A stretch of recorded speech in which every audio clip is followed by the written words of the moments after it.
चलिए तो आज हम स्टार्ट करते हैं हैलाइडों का निर्माण। ठीक है, मतलब फॉर्मेशन ऑफ हैलाइड्स, मतलब वर्ग 15 के जो तत्व हैं वह किस प्रकार के हैलाइड का निर्माण करते हैं।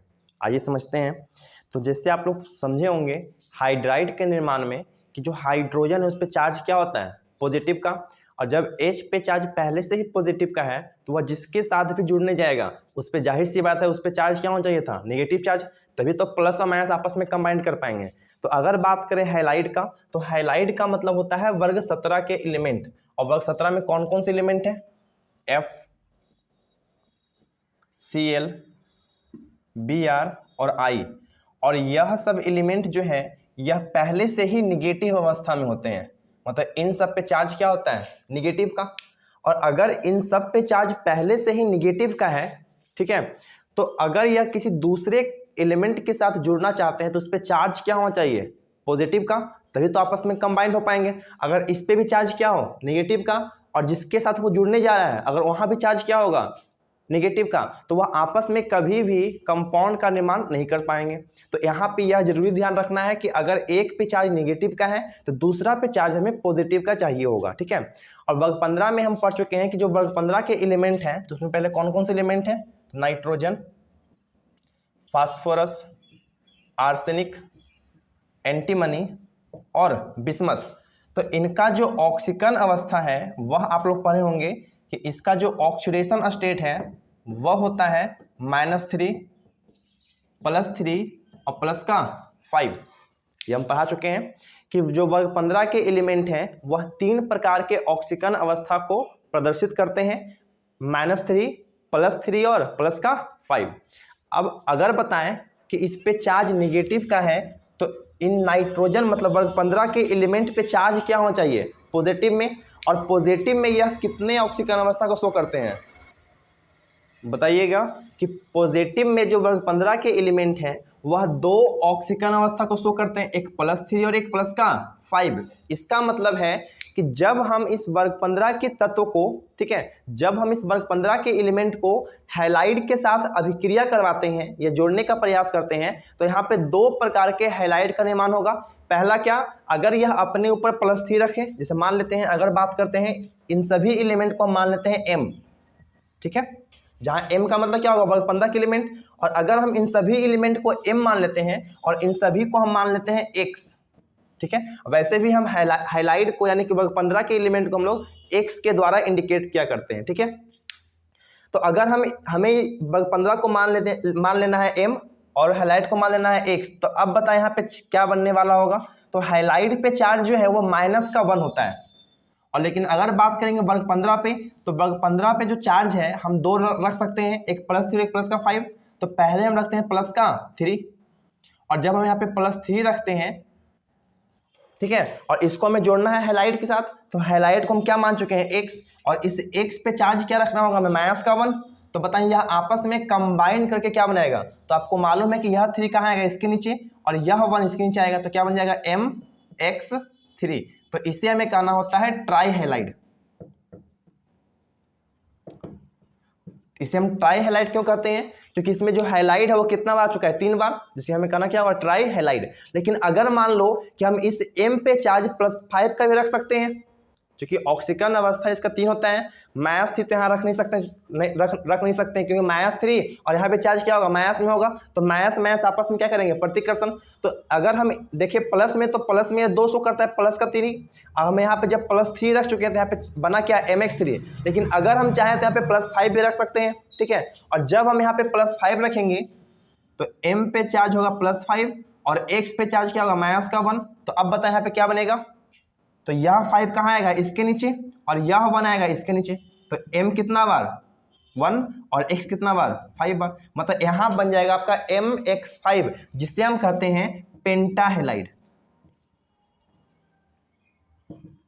पेंटा हैलाइड, कोई दिक्कत, पेंटा क्यों कहा गया, क्योंकि इसमें जो 1 से कितना बार, 5 बार है। आप लोग आइपैक में पढ़े होंगे कि 1 के लिए मोनो, 2 के लिए डाई, 3 ट्राई, 4 टेट्रा और 5 हम लोग पेंटा का प्रयोग करते हैं। तो यहाँ पे X 3 बार तो ट्राई हैलाइड, और यहाँ पे X कितना बार, 5 बार, तो यहाँ बनेगा क्या हमारा पेंटा हैलाइड। इसका मतलब है कि जो वर्ग 15 के जो एलिमेंट हैं वह हैलाइड के साथ अभिक्रिया करने पर दो प्रकार के बनाते हैं हैलाइड, एक ट्राई हैलाइड और एक पेंटा हैलाइड।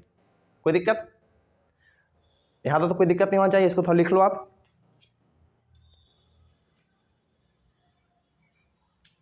चलिए अब हम समझते हैं ट्राई हैलाइड के गुणों के बारे में।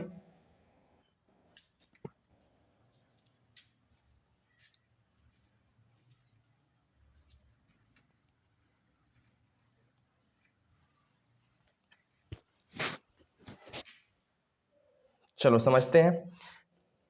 तो अगर बात करते हैं हम लोग हैं ट्राई हैलाइड के बारे में, जिसका मतलब क्या था MHC। अच्छा, यहाँ पे एक और पॉइंट आप ध्यान रखो कि जो नाइट्रोजन है, जो ट्राई हैलाइड है वो सभी बनाएंगे, नाइट्रोजन फास्फोरस जो भी हैं।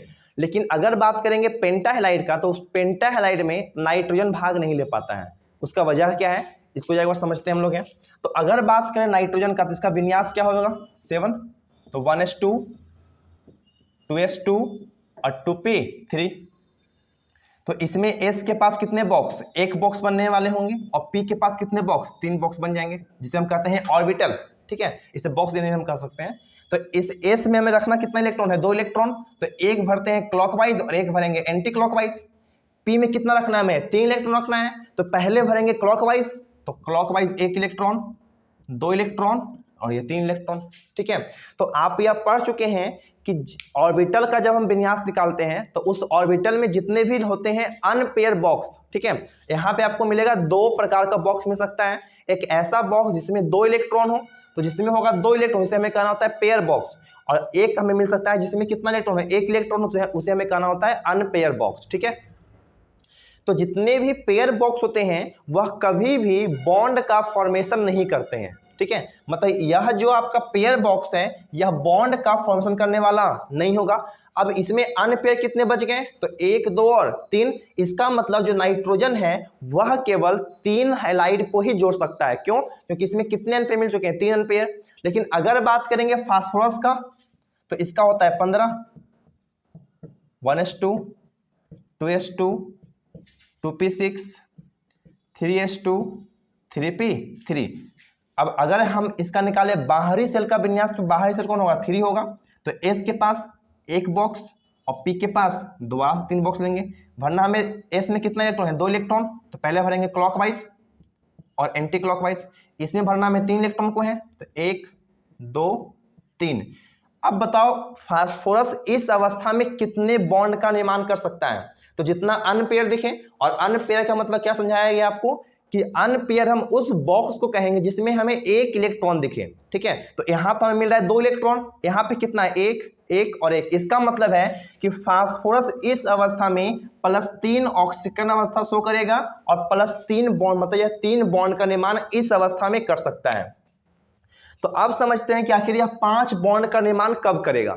यहां तो नहीं करने वाला है और नहीं अभी यहां करने वाला है, लेकिन इन दोनों में एक अंतर क्या है कि जो नाइट्रोजन है वह होता है दूसरे आवर्त का एलिमेंट है। मतलब इसमें जो सेल है वो कौन सा सेल होगा, सेकेंड सेल होगा, 2 मिल रहा है। लेकिन अगर देखो आप फास्फोरस का, तो फास्फोरस का बाहरी सेल कौन है, 1 2 या 3, तो 3 प्रेजेंट होगा। और आप पढ़ चुके हो कि 3s 3p और 3d पॉसिबल है। मतलब यदि हम चाहें या हमें आवश्यकता हो तो हम यहाँ पे 3d0 का प्रयोग कर सकते हैं, लेकिन हम यहाँ पे 2d0 का प्रयोग नहीं कर पाएंगे क्योंकि 2d होता ही नहीं है। कोई दिक्कत?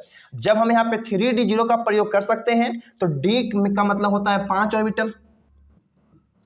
ठीक है, अब यदि इसे हम हल्का सा हीट करें, यदि हम इसे हीट करें, ठीक है, यदि इसको गर्म किया जाए, तो गर्म करने के दौरान क्या होगा, इसके जो पेयर बॉक्स में जो इलेक्ट्रॉन होते हैं वह हो जाते हैं अनपेयर में चेंज। मतलब यह जंप करना शुरुआत कर देते हैं। और जब यह जंप शुरुआत करेगा, तो जैसे मान लो कि अगर यह जंप करके यदि इसमें पहुंच जाए, तो अब इसमें कितना अनपेयर है, अभी भी 3 अनपेयर है। अगर मान लो यह भी जंप करके यहाँ पहुंच जाए, तो अभी कितना अनपेयर है, अभी भी यहाँ पे 3 ही आपको अनपेयर दिख रहा होगा। तो हमें जंप करवाना उस इलेक्ट्रॉन को होगा जिसमें पेयर इलेक्ट्रॉन है।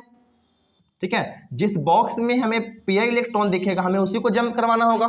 तो जब इसमें देखो, इसमें पेयर का यहाँ मिल रहा है, तो इसको जब हम गर्म करेंगे तो गर्म करने के बाद इसका जो 1 इलेक्ट्रॉन है वह इस खाली बॉक्स में प्रवेश करेगा। तो अब इसका विन्यास क्या दिखेगा हमें, इसमें 1 इलेक्ट्रॉन, 2 में से तो 1 आगे से निकल जाएगा। इसमें 3 इलेक्ट्रॉन जो है वो ज्यों का त्यों रह जाएगा, इसमें कोई प्रभाव नहीं पड़ने वाला है। और इसमें 1 इलेक्ट्रॉन एक्स्ट्रा आ चुका है। और जैसे ही इसमें एक इलेक्ट्रॉन एक्स्ट्रा आएगा तो अब यदि आप देखो तो इसका जो विन्यास है उसमें कितने अनपेयर दिख रहे हैं आपको, तो एक अनपेयर, 2, 3, 4 और 5। इसका मतलब कि इस अवस्था में यह +5 बॉन्ड का निर्माण आसानी से कर सकता है, लेकिन नाइट्रोजन जो है वह पेंटाहेलाइड का निर्माण नहीं कर सकता है। तो अगर आपसे यहाँ पे क्वेश्चन पूछा जाए कि नाइट्रोजन पेंटाहेलाइड का निर्माण क्यों नहीं कर पाता है, तो आप क्या कहोगे? जैसे फास्फोरस जो है वह पेंटाहेलाइड का निर्माण कब कर पाया? तो जब इसके बाहरी सेल में क्या मिल रहे थे? नाइट्रोजन पेंटाहेलाइड का निर्माण कब कर पाया है? तो जब इसके बाहरी सेल में हमें मिल रहा है क्या है? 3D।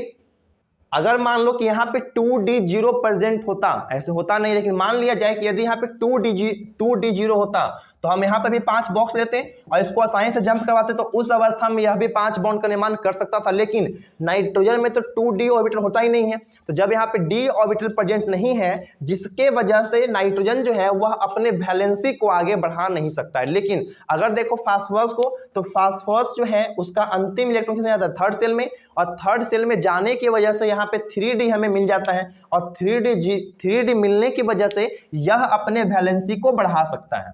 ठीक है, तो यदि आपसे क्वेश्चन किया जाए कि नाइट्रोजन जो है वह पेंटाहेलाइड का निर्माण नहीं कर पाता है, जबकि फास्फोरस या अन्य जो एलिमेंट है वह पेंटाहेलाइड का निर्माण कर पाते हैं, क्यों? तो वहां कहना क्या होगा? क्योंकि नाइट्रोजन में D ऑर्बिटल की अनुपस्थिति होती है, मतलब उपस्थिति नहीं होती है।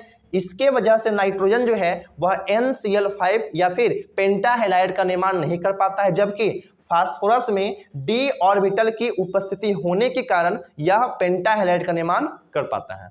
कोई दिक्कत? चलो अब हम आगे पढ़ते हैं ट्राइहेलाइड के बारे में सही से। तो यह तो पॉइंट हो गया आपका, और इसको जरा ध्यान रखिएगा कि क्यों नहीं कर पाएगा, ऐसा क्वेश्चन बनता है आपके एग्जाम में।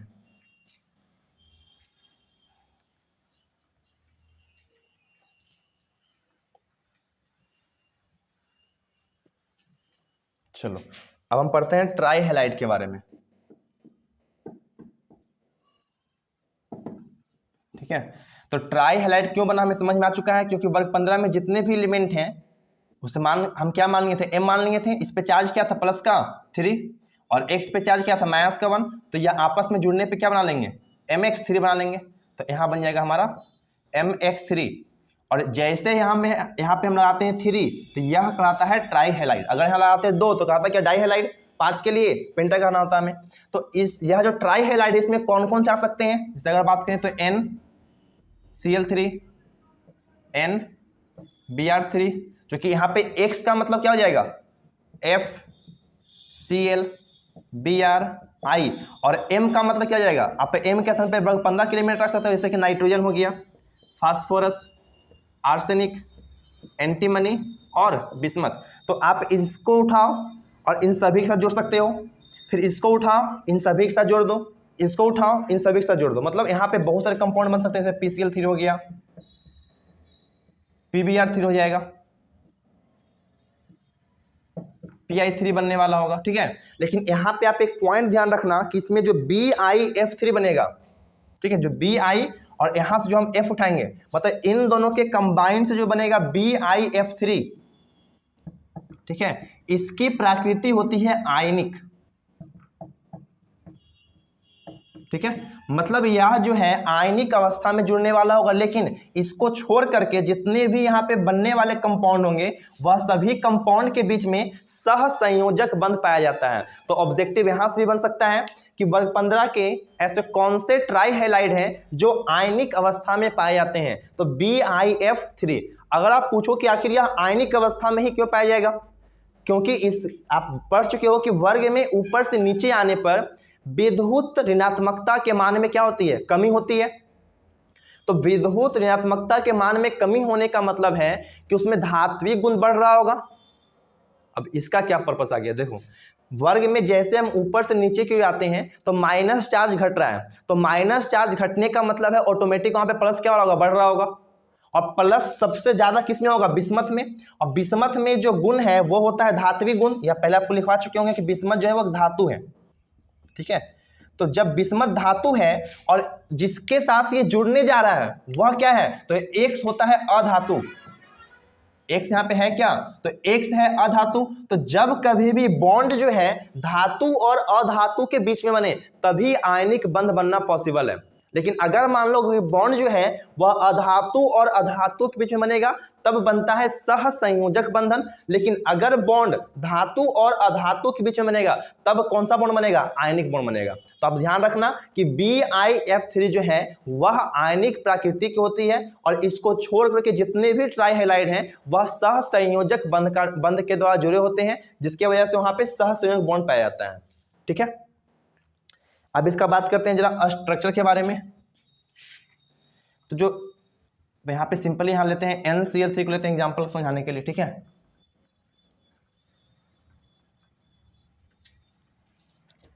देखो तो अगर बात करते हैं NCl3 जो कि यह एक ट्राइहैलाइड है, तो N के पास होता है एक लोन पेयर इलेक्ट्रॉन और इस पे कितने Cl है, 3 Cl होगा।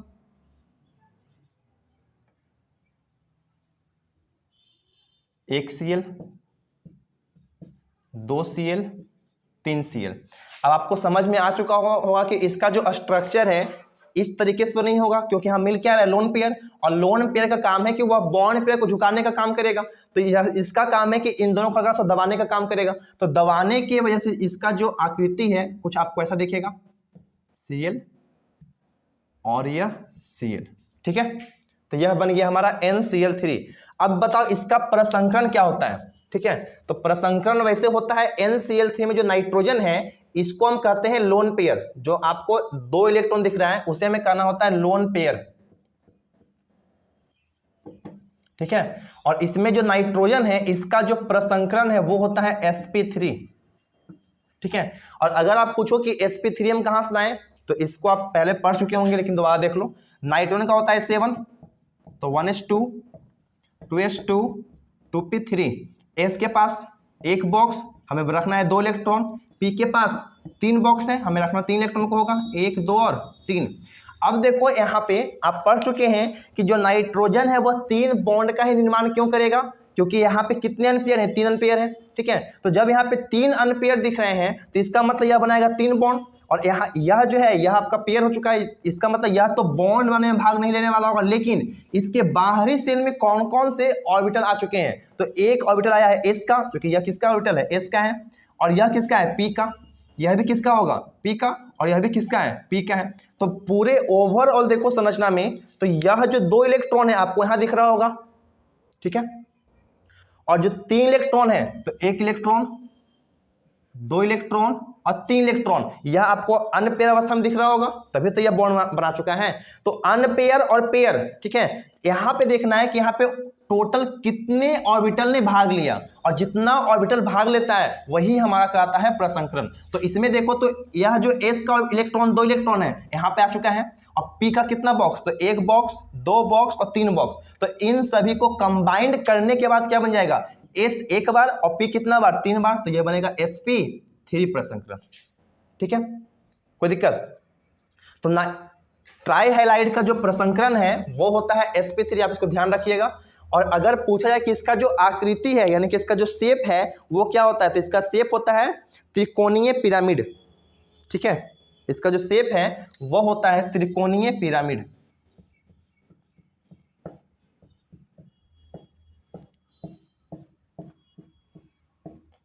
त्रिकोणीय पिरामिड, इसको हम बोलते हैं ट्रायंगुलर पिरामिड। तो आप ट्राइहैलाइड के बारे में 3 पॉइंट ध्यान रखना। पहला क्या कि ट्राइहैलाइड में कौन सा ट्राइहैलाइड जो है वो आयनिक प्रकृति का होता है, तो BiF3 बता चुके हैं। उसका क्यों होता है, क्योंकि बिस्मथ जो है वो होता है धात्विक अवस्था में और जो हैलाइड है वो होते हैं अधातु। तो जब कभी भी बॉन्ड धातु और अधातु के बीच बनता है तो वह हमेशा आयनिक बॉन्ड ही हो पाता है। सेकेंड आप ध्यान रखिएगा कि जो नाइट्रोजन है, जो ट्राइहैलाइड है उसका प्रसंकरण क्या होगा, तो प्रसंकरण होता है sp3, जिसको हम कहते हैं हाइब्रिडाइजेशन। ठीक है, यह भी आपसे पूछ सकता है कि ट्राइहैलाइड में कितने लोन पेयर ऑफ इलेक्ट्रॉन पाए जाते हैं, तो कितना बनेगा लोन पेयर, 1 बनने वाला होगा पेयर में। ठीक है, प्रसंकरण sp3 क्यों आया आपको समझा चुके हैं। और यदि इसका बात करें, इसका जो संरचना है वो होता है त्रिकोणीय पिरामिड। अब पिरामिड क्यों कहा गया इसको समझ लो। जैसे नीचे जो 3 बॉन्ड है, ठीक है, तो जब इसको हम आपस में जोड़ेंगे तो बनेगा 3 कोण। ठीक है, मतलब यह जो Cl है यह इसके बैक साइड में होगा और 2 Cl क्या होगा, फ्रंट पे होगा। तो जब हम इसको जोड़ेंगे आपस में तो यहाँ क्या बनेगा, त्रिकोण बन जाएगा। मतलब मान लो कि एक Cl यहाँ पे है, एक Cl और एक Cl, ठीक है, और इसके ऊपर क्या होगा, N होगा, इसके ऊपर क्या होगा, N होगा, और इसके ऊपर N और इसके ऊपर क्या होगा, लोन पेयर होगा। तो लोन पेयर से जब हम इन सभी को जोड़ेंगे, ठीक है, तो लोन पेयर से जोड़ने के बाद नीचे का तो फिगर त्रिकोण में है, और जब इसको हम जोड़ते हैं आपस में तो यह बन जाता है पिरामिड, यह कहता है त्रिकोणीय पिरामिड। और अगर मान लो कि यहाँ पे होता 4 Cl, तो 1 Cl, 2 Cl, 3 Cl, 4 Cl, ठीक है, और इसके ऊपर जब हम किसी को जोड़ते हैं, ठीक है, तब यह कहता क्या हमारा स्क्वायर पिरामिड, क्योंकि यह बन चुका है स्क्वायर का फॉर्म, और इसके ऊपर से क्या होगा, सब जुड़ा होगा तो बनेगा स्क्वायर पिरामिड। तो वैसे यह क्लास आप लोग 11th में पढ़े होंगे कि इसका जो स्ट्रक्चर है इस प्रकार से क्यों होता है। तो आप इसको ध्यान रखना कि इसका जो स्ट्रक्चर वो क्या होगा, त्रिकोणीय पिरामिड होगा। चलो अब आगे बढ़ते हैं पेंटाहेलाइड की तरफ।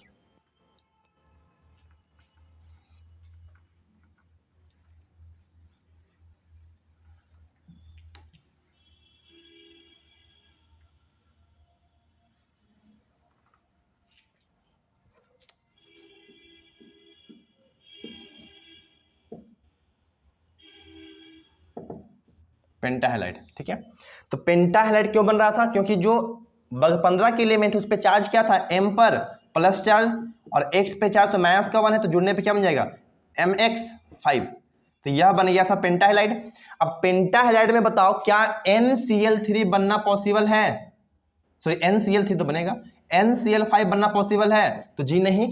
क्यों नहीं, क्योंकि नाइट्रोजन के बाहरी सेल में 2d मतलब नाइट्रोजन के बाहरी सेल में d ऑर्बिटल की अनुपस्थिति होती है, जिसके वजह से यहां पर NCl5 बनने वाला नहीं होगा। लेकिन अगर बात करेंगे इसके अलावा तो फास्फोरस, आर्सेनिक, एंटीमनी बना सकते हैं। बिस्मथ जो है वह भी 5 बॉन्ड का निर्माण नहीं कर सकता है। देखते हैं क्यों, देखो, तो अगर आप निकालोगे बिस्मथ का इलेक्ट्रॉनिक विन्यास, ठीक है, उससे पहले समझ लो कि अगर हम मानते हैं P है तो PCl5 बन सकता है, PBr5 बन सकता है, ACl5 बन सकता है, ठीक है, मतलब जितने भी हैं उन सब वह सभी बन सकते हैं, लेकिन NCl5 बनने वाला नहीं होगा। और क्वेश्चन यहीं से बनता है कि NCl5 क्यों नहीं बनता है, तो आपको सिंपल करना क्या होगा, क्योंकि नाइट्रोजन के बाहरी सेल में d ऑर्बिटल की अनुपस्थिति होती है, ठीक है। और अगर बात करें हम कि आखिर इसका क्या होगा प्रसंकरण या स्ट्रक्चर, ठीक है, तो PCl5 को समझ लो एक बार। तो देखते हैं PCl5 को, तो पहले P का क्या होता है 15, 1s2, 2s2, 2p6, 3s2, 3p3, और यहाँ पे हम 3d0 का प्रयोग कर सकते हैं। तो S के पास 2 इलेक्ट्रॉन, P के पास 3 इलेक्ट्रॉन और D के पास तो इलेक्ट्रॉन ही नहीं है। लेकिन इसको हम जंप जब करवाएंगे तो जंप करने पे यह 5 बॉन्ड का निर्माण कर सकता है। अब अगर देखो तो इसके 5 बॉन्ड के निर्माण में कौन कौन से ऑर्बिटल ने भाग लिया, क्योंकि प्रसंकरण का मतलब है कि बॉन्ड बनाने के दौरान, ठीक है, जितने भी ऑर्बिटल भाग लेते हैं वही प्रसंकरण में शामिल हो जाएगा। तो अगर हम बात करें PCl5 में तो P और इसका जो 5वां इलेक्ट्रॉन है वह बनाता है बॉन्ड। तो पहले 1, 2 और यह 3, तो 1 Cl, तो सही से बना लो, 1 Cl, 2 Cl और यह 3 Cl, ठीक है, क्योंकि इस पे तो लोन पेयर है नहीं जो झुकाने का काम करेगा। तो यह 3 Cl आपस में क्या होंगे, 120 डिग्री के कोण पे होगा, ठीक है, 120 डिग्री के एंगल पे होगा जितना भी Cl होगा। और इसके बाद जो इसका जो 2 Cl होगा, ठीक है, तो एक इसके ऊपर होगा Cl, ठीक है, और एक इसके नीचे होगा Cl। मतलब एक Cl जो ऊपर होगा उसको मान लो हम ऊपर शो करते हैं। अच्छा यहाँ पर तो थोड़ा चेंज कर देते हैं ना, मान लो कि यह Cl क्या हो गया, ऊपर वाला Cl हो गया, और एक Cl क्या होगा, नीचे की ओर Cl होगा, तो एक Cl होगा आपका नीचे की ओर, ठीक है। तो यहां पर जो Cl है वो 5 हो गया, लेकिन इसके बीच में कौन कितना होगा, 120 डिग्री का होगा। अब सोचो अगर हम इसके ऊपर, यह जो Cl इसके ऊपर ठीक खड़ा है, तो अगर हम इस Cl को यहां रखेंगे तो इसके साथ ये कितना का कोण बनाएगा, तो इसके साथ यहाँ जो कोण बनने वाला वो 90 का कोण बनने वाला होगा, जो कि परपेंडिकुलर है। यह यहाँ पर, यहाँ Cl यहाँ पे, तो यहाँ कितना कोण बनेगा, 90 का कोण बनने वाला होगा, ठीक है। तो यहाँ पे जो कोण होगा इन दोनों के बीच में वह बनने वाला होगा 90 डिग्री का, ठीक है। अब बताओ इसमें जो फास्फोरस है इसका प्रसंकरण क्या होगा, तो इसका जो संकरण है यानी कि प्रसंकरण ही बोलते हैं, तो इसका प्रसंकरण क्या हो जाएगा? तो इसमें कौन कौन से ऑर्बिटल ने भाग लिया? तो 1 electron, 2 electron, 3 electron, 4 electron, 5 electron. और पांचों इलेक्ट्रॉन में से देखो तो एक है एस ऑर्बिटल में, 3 है पी ऑर्बिटल में, तो sp3, और एक चला गया डी ऑर्बिटल में, तो इसका जो प्रसंकरण है वो हो जाएगा sp3d। बड़ा सिंपल है। मतलब कि बॉन्ड बनाने के दौरान जितने भी ऑर्बिटल वहां पे भाग लेने वाले होंगे उसी को हमें करना होगा। तो एक एस का है और 3 क्या है? पी का, और एक डी का है, तो एस एक बार, पी 3 बार, तो पी3, और डी एक बार, तो d1। तो इसका हो जाएगा sp3d। और अगर बात करें इसका आकृति का, तो इसका जो आकृति है वो होता है त्रिकोणीय ड्यू पिरामिड।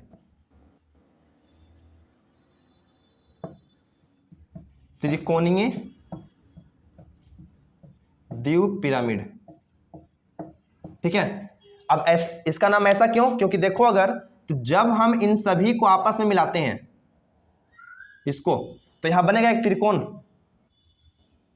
कुछ ऐसा, और एक सीएल इसके ऊपर होगा, और एक सीएल जब इसके ऊपर होगा तो यह सीएल क्या होगा? इन सभी से कंबाइन रहेगा, ठीक है। तो यहां बनेगा एक पिरामिड, और एक नीचे की ओर बनने वाला होगा, मतलब एक बनने वाला होगा ऊपर की ओर से पिरामिड, और एक बनने वाला होगा नीचे की ओर से पिरामिड। तो इसका क्या हो जाएगा? त्रिकोणीय द्वि पिरामिड, ठीक है। इसको लिखो यहां तक आगे।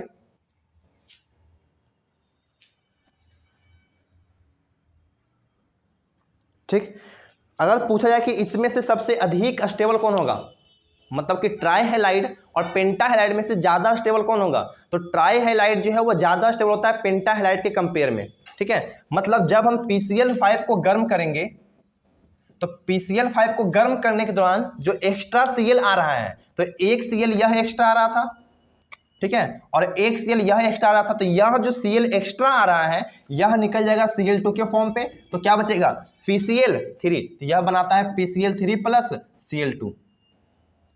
तो आपसे पूछा जाए कि दोनों में से ज्यादा स्टेबल कौन है, तो ट्राई हैलाइड जो है वो ज्यादा स्टेबल होता है, क्योंकि पेंटा हैलाइड को हल्का सा भी गर्म करो तो यह किस में टूटेगा? Cl2 और PCl3 में टूट जाएगा, ठीक है। तो आज इसको यहीं तक रखते हैं, इसके आगे हम पढ़ेंगे ऑक्साइड के बारे में, ठीक है।